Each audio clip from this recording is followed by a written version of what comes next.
This is a $20 billion movie made in Korea. It was the second highest grossing film in Korean cinema history upon its release. They created the 7 circles of hell for this film. It's a recreation of the 7 punishments of hell that are so frightening. On this huge millstone, on which countless people run wildly. If they stop, they'll be crushed to a pulp, because they didn't work and were idle in life. So after death, they must suffer in the underworld. They have to suffer for eternity. If you can't stand it, you can jump into the sea, but the piranhas will tear you to pieces in an instant.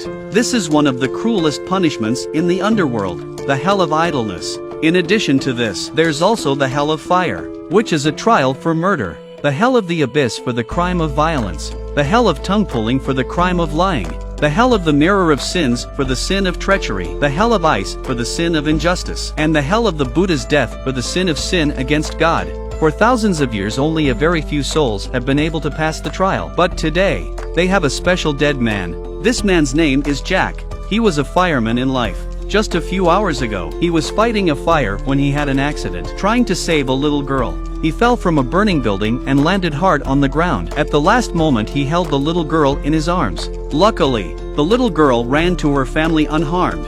Strangely enough, the fireman was also unharmed. He got up to ask about the girl he had just saved, but the girl's parents only cared about their daughter. They ignored him. At that moment someone suddenly called his name. He looked around and saw a man and a woman standing not far away. He shouted that it was dangerous and told them to leave. But when he turned his head, he saw himself lying on the ground. His teammates were desperately trying to save him. The look on his teammates' faces showed that he was dead.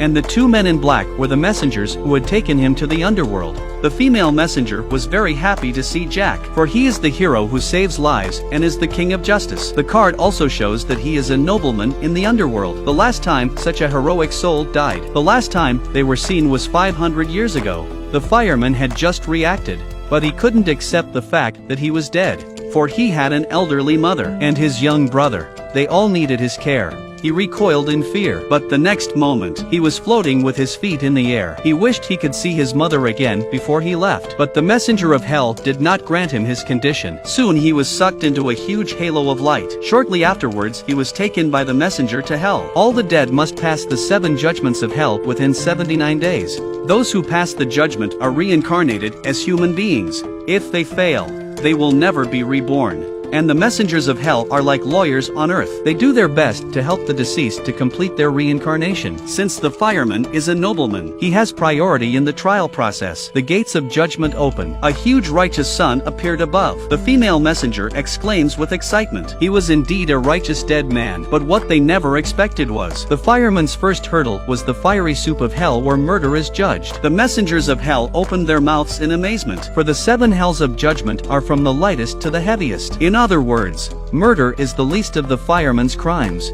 The fireman himself was surprised, for he was a kind man who never got into an argument with anyone, let alone kill someone. But the messenger told him that it doesn't have to be a direct killing. For example, the death of a person through words, actions or online violence is also punishable. That's when the ground beneath the fireman's feet suddenly split open. The ground beneath the fireman's feet suddenly split open, and beneath it was a 1,000-degree hot lava volcano. The huge pillars of stone are filled with the spirits of the dead who have committed murder. They will be thrown into the lava volcano to suffer eternal burnings. A fireman is kind enough to reach out and save them. A fierce magistrate shouted at him. He was the king of Byeonchung, who was in charge of the fire soup hell. The king of Byeonchung questioned the fireman. Why did you leave an injured teammate at the scene of a rescue mission that resulted in the death of a teammate who could have been saved in the fire? The guilt-ridden fireman said nothing. The judge on the sideline said he was greedy for life and death. He said he was going to sentence him to death. Then the messenger from hell came forward to help him get to the bottom of it. It turned out that the building was on fire and it was an emergency. His teammate's leg was pinned down by the slab. He needed tools to rescue him. At that moment there were cries for help from the building. His teammate told him to save the others first and then himself.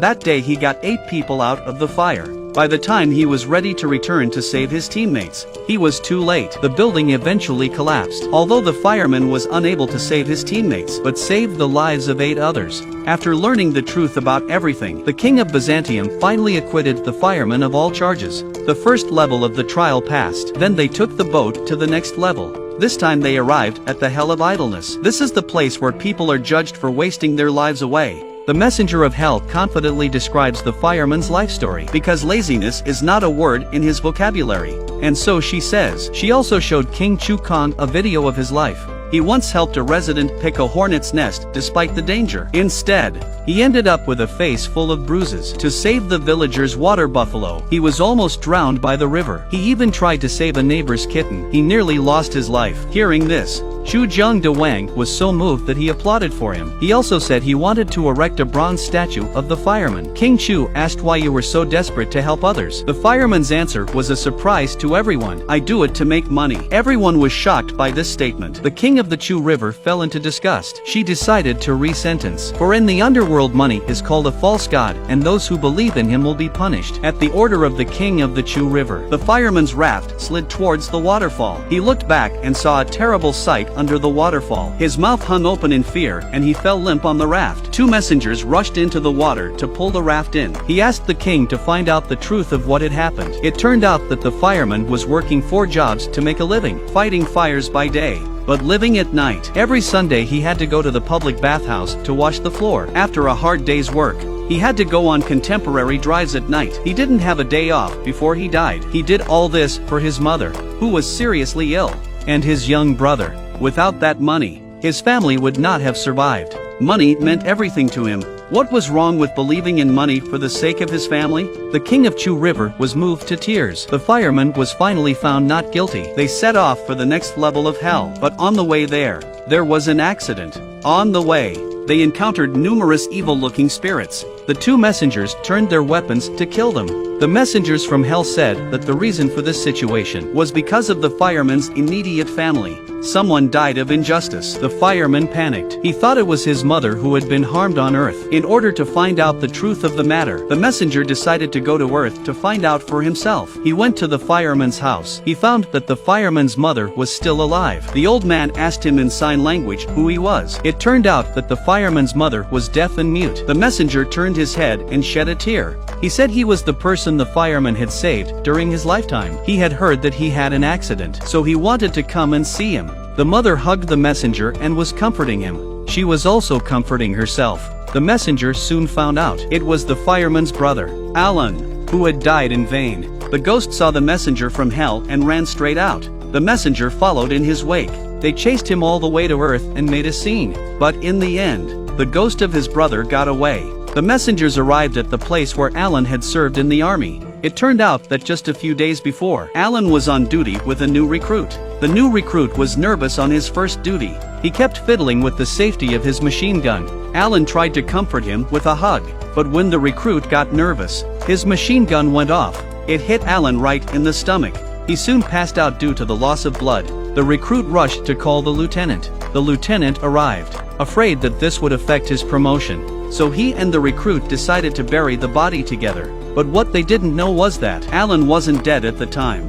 He had been smothered alive by them. After that, his spirit became a ghost. The next day the lieutenant came to Alan's house to tell his mother. He said that Alan had deserted and was nowhere to be found. And the new recruit lived in fear all day. He drank himself to death every day in the bar. And Alan was angry. He was haunted by the recruit's ghost. He even tried to kill him by knocking down the chandelier in the bar. The messenger appears. Alan's spirit fled in a panic. The messenger pursued him all the way. Finally the messenger used a rope to hold him atop the electricity tower. But because Alan's anger was so strong, he plunged the city into darkness and took the opportunity to escape. The new recruit found Alan's mother out of guilt and threw a map into his yard. The mother opened the map and found the location marked on it. He realized that his son was still in the barracks. After the recruit did this, he was ready to die. He hung himself from a beam and prepared to hang himself. Alan knew it wasn't his fault.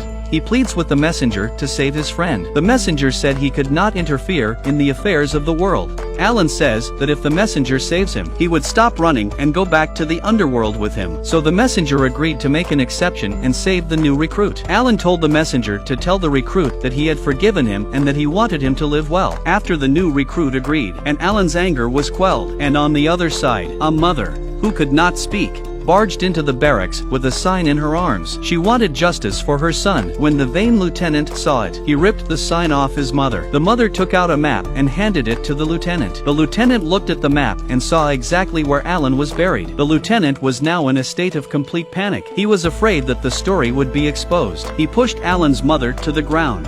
This was seen by Alan, who was passing by. He couldn't stand the sight of his mother being bullied any longer. Suddenly the skin on his face began to peel off. He took on the form of a ghost. A huge storm of sand and dust was created. He vowed to make sure the lieutenant was punished. With a roar he transformed into a tornado. Everywhere he went, no grass grew. The lieutenant saw what was happening and got up and fled. He got to a truck and drove away, but he was swept up into the sky by the tornado. Alan punched the lieutenant and he flew out of the cab. The ambassador rushes over to save the lieutenant, but the next second he was hit by a car. Alan's lightning bolt ended the lieutenant's life. Due to the strength of his grudge, the brother in the underworld was also affected. The fireman was caught in the quicksand. He was sinking a little. The messenger woman tried desperately to save him, but to no avail. At that moment Alan heard the desperate cries of the messenger woman. He saw that his brother had been drowned in the quicksand. For the sake of his brother, he withdrew his anger. The messenger took the opportunity to take him in. When the grievance was gone, the brother in the underworld was also released from danger. Meanwhile, the fireman came to the Hell of Lies. The king of the Hell of Lies was a cute little girl. The little girl didn't listen to any of the fireman's explanations. She was about to pull out his tongue because he had told a lie in life. The messenger from hell rushed up to defend him. It turned out that the fireman had lied to two people all his life. He had been writing letters and lying to his mother. He told her he was married and had children and was doing well, so she wouldn't worry.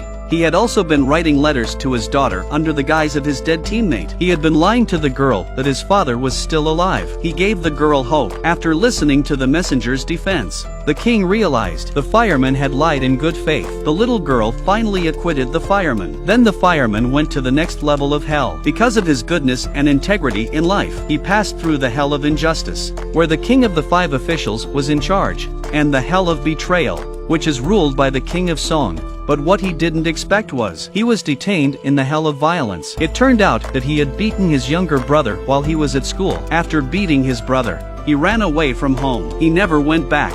He was never forgiven by his brother until his death. The king of violence handed down his sentence, punishing firefighters by plunging into the deep end. In the nick of time, a video call from the messenger from the young world. He asked the female messenger to apply for cumulative punishment first. In other words, if a firefighter is convicted in the next level of hell, the punishment would be double, and the three messengers would be implicated as well. Then they came to the last level of hell, the hell of heaven. This is also where the firefighters commit their worst crimes. It turns out that during his school days, he had not only beaten his young brother, he also tried to kill his own mother. What was this all about? Because his mother was very sick at the time, and his brother was malnourished. He had lost all hope of living. He was ready to take his family with him, but in the end, he couldn't do it. He left home with a heart full of guilt. He hadn't been back home once in over 10 years. He only worked hard to send money home. They thought only his brother knew about it. But Yama said something that shocked the fireman himself. It turned out that when he lifted the pillow that night, the mother had actually come to her senses. She didn't resist because she didn't want to be a burden to the children. She hoped that her departure would make life easier for the children. When he found out the truth,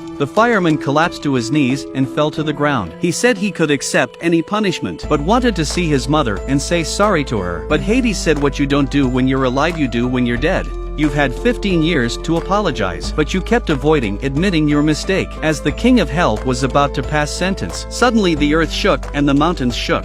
In the desert, the image of your mother appeared. It was the spirit of my brother who had entered my mother's dream.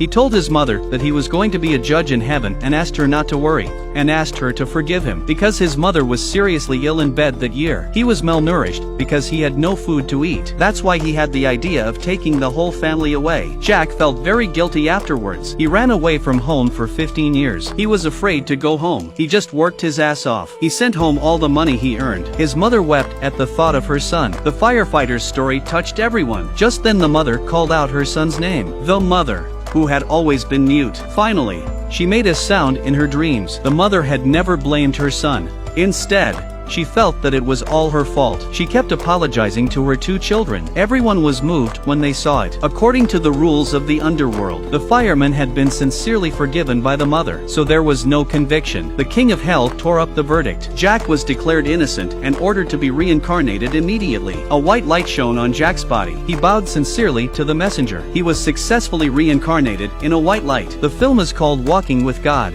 Sin and Punishment. On the surface, the mother is just a supporting character in the film, but by the end of the film you will see she is the real star of the film. She is the god of the film, because all mothers are goddesses who walk with their children all the way through life.